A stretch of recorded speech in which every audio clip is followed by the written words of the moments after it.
Did you know that walking is a powerful tool for weight loss, specifically body fat reduction?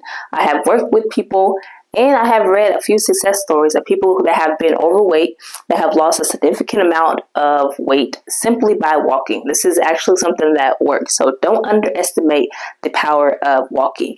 In this video, I'm actually going to go over with you how this can be and how you can use this in your life to help you reach these same goals.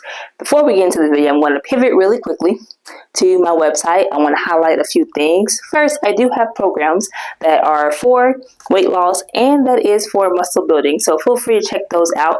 Also, I'm going to show you my blog where I do write a lot of things concerning mental health, fitness tips, finance, you name it, things that are all about Stay Fit and Active. I write blogs on this topic, and I also have a newsletter where every month I kind of send out tips, tricks, highlights, things that you can feel involved in the company and know what is going on. So feel free to check out this website. I'd really appreciate that. And let's get into this video.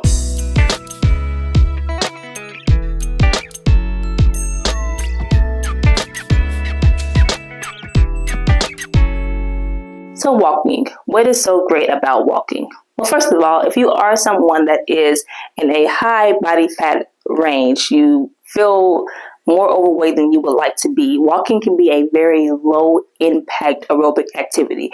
So for weight loss in general, you're going to want to do some kind of aerobics. That is going to be key. One of the keys to your weight loss journey. So when you're thinking of what activity do I want to do, we have running, we have HIIT classes, we have cycling, we have swimming, we have all of these things. Walking is something that is very low impactful. So if you're someone who is carrying a lot of weight, it could be hard on your joints to start out running, let alone on your cardiovascular system. Ew. Sorry about that. But let alone with your cardiovascular system, you might not be prepared to start running. However, walking is a great introduction and is low impactful, so it can protect your joints as you're starting to do these things. Now, when I'm saying walking, I mean a brisk walk. I don't mean you're just casually strolling around, scrolling on your phone, just a nice simple walk. You still want to think of this as exercise. So when you're walking, you want to do that 2 to 3 miles an hour speed. Make this very brisk. I'm not saying you have to be, power walking or something like that if you don't choose, but you do want to be moving to get that heart rate up to at least a zone 2 kind of cardio zone. But this can be very effective.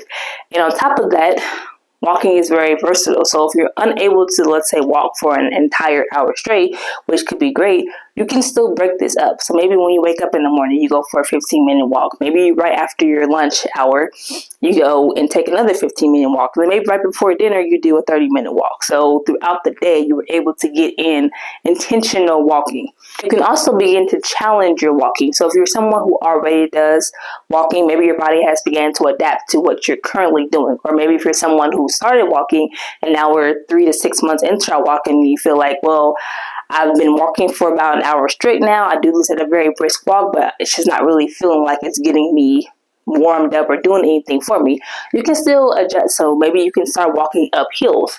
That's going to activate your glutes and your calves and your quads. So it's going to challenge you a little more. If you're doing this indoors, you can maybe put the treadmill up to an incline so where you can kind of like you're hiking or going up a hill. Still very low impactful, but it is challenging you to still get into that zone 2 cardio, but it's still being very light and easy on your joints. It's actually said that zone 2 cardio is one of the most effective for fat loss because you're doing this at a very moderate pace, your body's able to tap more into those fat stores versus when you're sprinting or running, your body needs to tap into more of those carbohydrate stores because it needs immediate energy and it takes a little longer to pull fat to turn it into energy. So this is another reason that walking is a great tool for weight loss, specifically body fat loss. And then apart from the physical aspects of walking, we also have the mental health aspects. Now, before you cut the video off and say, okay, I don't need to know that, it's actually your mental health directly correlates to your physical outer appearance. So when you're walking, okay, this can be very therapeutic. So you can be listening to a podcast, listening to some music, you're looking at the sun, you're getting that vitamin D, you're seeing birds, you're seeing trees, you're just looking at nature, you're being enhanced in it. This is going to boost your mood. And when your mood is boosted, you make better decisions for yourself because you feel good. When you feel good, you do good. On top of that, when your mood is boosted, that means your cortisol levels are lower. Now, cortisol is our stress hormone. So whenever our bodies are stressed, we release cortisol. The problem with this is as your body begins to release cortisol, when a lot of cortisol is being released, that can actually affect your weight. It can make you hold on to and even gain body fat. So when you can lower your stress levels, you can actually directly lower the amount of body fat that your body wants to hold on to as well. Again, when you feel good, you do good. On top of this, when you're stressed, you tend to make not the best nutritional choices. Maybe you want things like sugar and salt, and like these things are going to comfort you. However, when you're in a better mood, these aren't things that your body is going to crave. So all of these are coming together. You see how one affects, it's like a domino effect. So we have the cardiovascular benefits to this as well, right? So if weight management is not really something that you're looking for, you're just looking to boost your overall health, or maybe you want to do both. Again, walking, it's just doing them both, okay? Because as you're walking, you're getting that heart moving, so that is going to increase your cardiovascular health, especially when you start doing up the hill or doing the incline. You're pushing your heart a little longer, pushing your heart a little harder, and so that is improving that health. On top of that, we're getting better blood sugar regulation. So when your blood sugar is regulated, you're getting less spikes in your blood sugar, which means you're going to have less crashes later on, which is going to help you with your nutrition. And this is also why I think taking that after lunch or after your big meal walk is going to be great, because then you can start to really regulate that sugar that just hit your body from that meal that you ate. So walking is really our powerhouse here. And also when you do physical activity throughout the day, whether that's running, biking, weight training, and yes, even walking, that causes your melatonin levels to be higher in the evening. And when your melatonin levels are high, you're going to sleep better. Sleeping better is better for your health overall, and is better for weight management. And the last benefit I will mention about walking in this video is that combination of resistance training. So I personally recommend that if you're on a weight loss journey, you want to have an aerobic activity, but you definitely want to have resistance training as well. So when you're doing something like low impact walking, the recovery of this is a lot shorter. So when you can recover quickly from walking, that gives you more energy to put into your weight training.